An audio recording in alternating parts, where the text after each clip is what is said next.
شیخ آپ کے ادھر دوران تعلیم میں ایک بہت بڑا فتنہ ادھر اٹھا تھا امام مہدی کا. اصل میں جب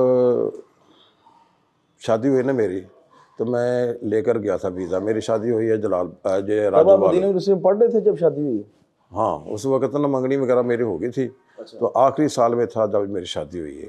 تو میں نے ویزا بھیجا. میرے سسر مولانا محمد یوسف صاحب آفراج وال یہ عمرے پر آ گئے اور میری جو اہلیہ تھی وہ ویزا جو میں نے بھیجا تھا نا وہاں آ گئے. تو میں نے وہاں جو ایک تھانہ تھا شرطہ جیاد وہاں میں نے یہ ٹرانسلیٹر کے طور پر میں نے بھرتی ہو گیا. جو جیاد مکہ کے ساتھ وہ مکہ کے ساتھ حرم کے ساتھ. ہاں جی ہاں. شیخ یہ کس سن کی بات؟ یہ سن یہ جب یہ مہدی کا واقعہ جو ہوا ہے نا یہ سن 1980 کی بات ہے. ہاں شادی بھی تبھی انہی دنوں میں ہوئی؟ شادی سے 1 سال پہلے ہو گئی تھی نا. یہ آخری جب میرا آخری سال تھا اس وقت میں نے ان کو منگوایا تھا. یہ اپنے میرے سسر کے ساتھ میری اہلیہ وہاں آئی تھی. تو میں نے وہاں ملازمت کر لی تھی کیونکہ جامعہ سے تو فارغ ہو چکے تھے شعبان میں ہی. تو وہاں حج کے جو 4 مہینے تھے نا یہ مختلف لوگوں کے کیس آتے تھے. تو میرے پاس بنگلہ دیش ہندوستان پاکستان ان کے کیس آتے تھے. میں ان کو عربی میں ٹرانسلیٹ کر کے پھر آگے پہنچاتا تھا. تو اس طرح میں وہاں 4 ماہ میں اس تھانے میں رہا ہوں. تو اس دوران میں 18 ذی الحجہ کو میں نے ان کو واپس بھیج دیا تھا اپنے اہلیہ کو اور اپنے سسر کو. اور جب واپس بھیجا ایک دن میں جا رہا تھا تھانے تو رستے میں ایک عورت وہ اپنے آپ میں باتیں کر رہی تھی. اچھا. میں نے کہا آپ کو کیوں باتیں کر رہی ہے کہ آپ کو نہیں پتہ یہ حرم میں آگ لگی ہوئی ہے. میں نے کہا وہ کیا؟ وہاں گولیاں چل رہی تھیں اصل میں اندر. تو میں نے سمجھا یہ کوئی نیچے مرمتی ہو رہی ہے یہ فرش کو اکھاڑ رہے ہیں. صحیح. اس کی بھی آواز ویسی ہوتی ہے. ایسے ہی ہوتی ہے. ہاں جی ایسے. تو میں نے یہ وہ سمجھا. میں جب تھانے میں گیا اپنے دفتر میں تو مجھے تھانے دار نے بلایا مدیر الشرطہ نے. وہ کہنے لگا کہ شیخ صاحب آپ نا چھٹی کر لیں. جب مہینہ ختم ہوگا تنخواہ لے جائیں تو آپ چھٹی کر لیں. میں نے کہا وجہ کیا؟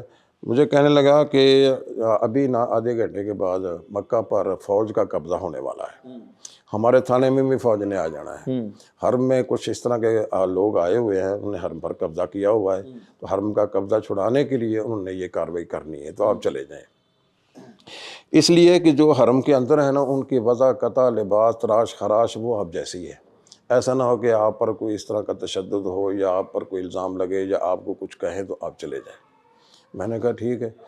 تو میں بجائے اس کے کہ اپنے گھر جاتا میں حرم کے اوپر والے دروازے تو بند تھے نا نیچے ایک سامان وغیرہ لے جانے کے لیے نا ایک دروازہ کھلا ہوا تھا. میں ادھر سے اندر چلا گیا. میں اندر گیا تو وہاں جو ہے نا میزاب رحمت اس سائڈ پر جو برآمدہ ہے وہاں سفید رنگ کی یہ لباس پہنے ہوئے داڑیاں پوری ہیں وہ لمبی قطار میں دعائیں مانگ رہے ہیں. تو میں بھی ان کے ساتھ کھڑا ہو گیا. اچھا. جب دعا مانگ کر فارغ ہوئے انہوں نے مجھے کھجوریں دیں اور میں نے کھجوریں لینے پھر زمزم پلایا انہوں نے مجھے. تو میرے کچھ اشکالات تھے میں ان کے سامنے پیش کیے. وہ کہنے لگے کہ آپ جائیں حتیم میں. حتیم پر نہ ایک پاکستانی ہے وہ ہماری ترجمانی آپ کو کرے گا وہ تسلی آپ کی وہ کرائے گا. اچھا. میں وہاں چلا گیا. وہاں ایک پاکستانی تھا اس کا نام کیا لینا ہے وہ اس سے میں نے پوچھا کہ بھئی یہ کیا معاملہ ہے ابھی تک تو وہ واقعات نہیں ہوئے ہیں جب مہدی نے آنا ہے تو یہ نشانیاں پوری نہیں ہوئیں. تو مجھے کہنے لگے کہ آپ نا براہ راست مہدی سے ملنے جا کر آپ مجھے کہا کہ آپ حتیم میں چلے جائیں. میں حتیم میں گیا تو وہ حضرت صاحب تقریر کر رہے تھے اور نیلے رنگ کا سوٹ پہنا ہوا تھا. 2 پسٹل اس کے ایک دائیں جانب ایک بائیں جانب میگزین اس کی لگائی ہوئی تھی گولیاں بھری ہوئی تھی اس طرح کر کے کراس لگا ہوا تھا. میں نے اس سے پوچھا کہ ابھی تو وہ واقعات نہیں ہوئے ہیں کہ تو ابھی تو کہنے لگے آپ نا وہ چلے جائیں محمد بن عبداللہ المہدی جو اصل سرگنا ہے نا آپ اس سے ملاقات کرے جا. مہدی کے پاس ہی بھیج دیا آپ کو؟ وہاں ادھر ہی بھیج دیا مجھے. اچھا. میں جب وہاں گیا جہاں اذان دیتے ہیں نا مکبری جسے کہتے ہیں نا وہاں سیڑھیاں چڑھ کر میں اوپر جانے لگا تو وہاں جو پہرے دار تھا اس نے مجھے کہا کدھر جا رہے ہو؟ میں نے کہا میں نے اس سے مہدی سے ملنا ہے. کہتا وہ تو اسلحہ تقسیم کرنے کے لیے نا میناروں پر گیا ہوا آپ ادھر بیٹھیں. میناروں پہ؟ ہاں. اچھا. وہ مینار پر چڑھ گئے تھے. اچھا. تو جب آئے گا نا تو پھر آپ ان سے ملاقات کر لیں. ظہر کی نماز کی کسی نے وہاں اذان نہیں دی کسی نے وہاں جماعت نہیں کرائی. ایک پٹھان تھا جس نے اذان دی اور اس نے ہی جماعت کرائی، عصر کی بھی اسی نے ہی، ایک اور آدمی تھا جس نے اذان دی ہے، جماعت کرائی ہے۔ تو مہدی کے چیلوں نے نماز بھی نہیں پڑھی؟ نہیں پڑھی تو ہوگی لیکن کرائی نہیں کسی نے، اچھا، یہ نہیں میں باجماعت نہیں پڑھی؟ مغرب کے ٹائم میں نے پھر دیکھا کہ کوئی نہیں ہے، میں پھر نیچے گیا، نیچے خلوہ جو تھا نا تہ خانہ، وہاں یہ بجلی تو صبح 8:30 بجے سے کٹ گئی تھی، نیچے گیا، نیچے بہت اندھیرا تھا، میرے پاس شیخ فتح صاحب کے کمرے کی بھی چابی تھی، شیخ حبیب اللہ عبد القادر سندھی صاحب کے خلوے کی چابی تھی، میں نے ان کے کھول کرنے میں تلاشی لی، میں نے کہا اندر ہی بیٹھے ہوں گے سارے، لیکن جب میں نے دیکھا بھی ادھر تو کوئی بھی نہیں ہے، تو گولیوں کی آواز اوپر آ رہی تھی، میں نے کہا ادھر اگر ایک گولی بھی لگی تو میں پڑا رہوں گا ادھر ہی، پھر میں نے اوپر آیا ہوں، پھر میں نے ان کو پوچھا ہے کہ ابھی وہ آیا نہیں، کہتے ابھی تک نہیں آیا، عشاء تک وہ نہیں آیا ادھر۔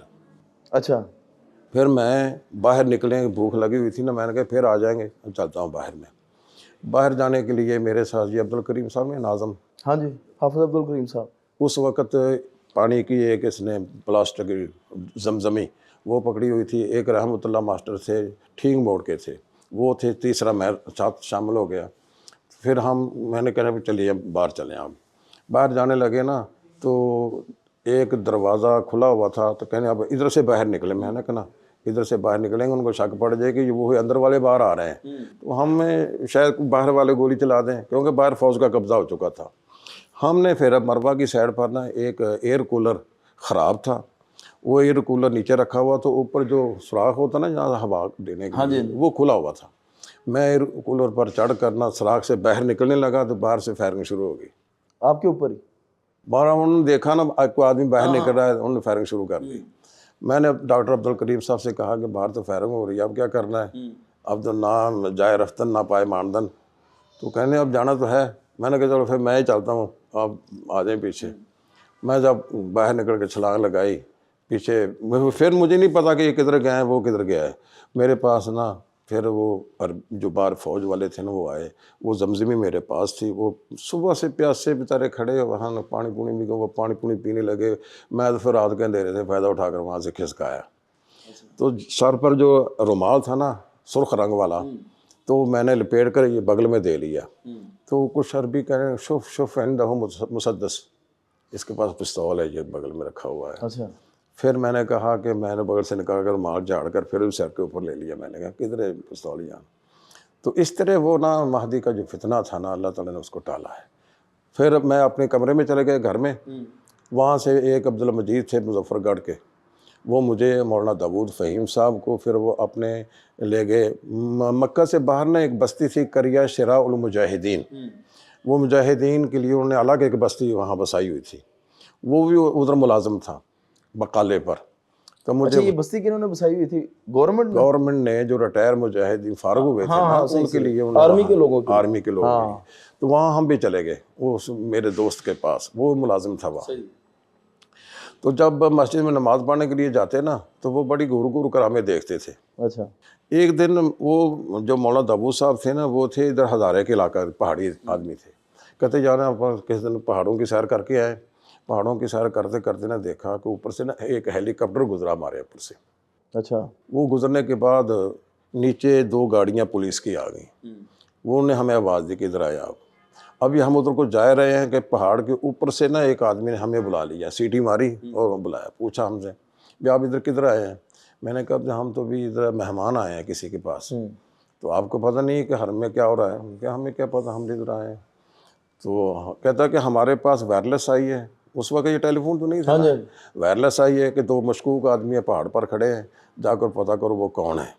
تو انہوں نے ہماری تفتیش کی اچھی طرح کرنے کے بعد پھر نیچے گئے، پولیس والے نے ہمیں پکڑا، وہ کہنے کہ اطلاع گاڑی پر چڑھو، آپ کو تھانے لے کر جانا ہے، ہمیں وہاں بھی اطلاع آئی ہے کہ وہاں 2 مشکوک آدمی ہیں، میں نے کہا کہ اوپر والے سے پوچھ لو، اس نے ہمیں کلیئر کر دیا ہے، اس نے کچھ سیٹی لگائی ہوگی اس کو، تو ہمیں چھوڑا، اس طرح نا 15 دن تک یہ محاصرہ رہا ان کا۔ 15 دن کے بعد وہ بیت اللہ سے وہ جو مہدی تھا نا اس کو مار دیا انہوں نے، بم چھوڑا، بم اس کو لگا ہے، جو ان کا سرگنا اصل میں تھا الجحیمان، جحیمان کی بہن مہدی کے گھر تھی، یا مہدی کی بہن اس کے گھر میں تھی، تو وہ جب بم لگا نا وہ تو مر گیا. اگلے دن اخبارات میں ان کے فوٹو بھی آئے ہیں, وہ میرے پاس اخبار پڑا ہوا ہے, فوٹو وہاں سارے بنے.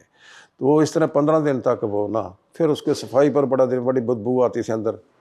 انہوں نے پھر جو بندے پکڑے ہوئے تھے نا اسلحے کے سمیت, وہ تھے 50 اور 2 52, ان کو پھر انہوں نے مختلف علاقوں میں پھیلا دیا. کچھ مکہ میں 2, ریاض میں 3, کچھ جدہ میں, اس طرح کر کے ان کی گردنیں اتاری انہوں نے باہر.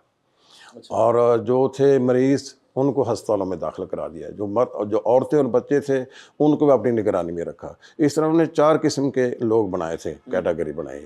ایک وہ جو پکڑے گئے ہیں وہ زخمی تھے, ایک وہ صحیح حالت میں تھے, ایک بچے اور ایک عورتیں. تو 52 آدمی تھے جن کے سر قلم کیے انہوں نے.